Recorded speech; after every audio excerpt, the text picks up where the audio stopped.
মুস্তাফিজ থাকলে এভাবে আইপিএল থেকে বিদায় নিতে হতো না।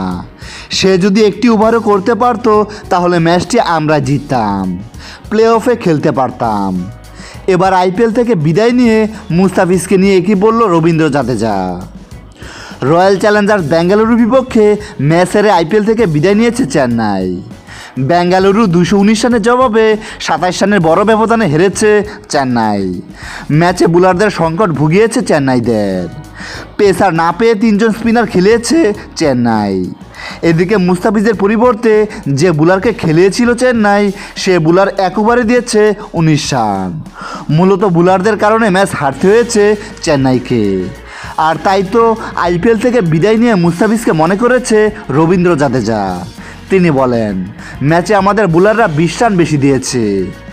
আমাদের প্ল্যান ছিল 200 রানের মধ্যে তাদের আটকানো, তবে বোলার না থাকায় তা আমরা করতে পারিনি। আমাদের মূল বোলার মুস্তাফিজ থাকলে এরকম হতো না। সে প্রথম ম্যাচে আমাদের বেঙ্গালুরুর বিপক্ষে দারুণ এক জয় এনে দিয়েছিল। গতকাল সে থাকলে অন্তত পেস অ্যাটাক নিয়ে ভাবতে হতো না। গতকাল স্পিন ভালো হয়েছে, আর এরকম পিচে মুস্তাফিজের স্লোয়ারগুলো স্পিনের চেয়েও মারাত্মক।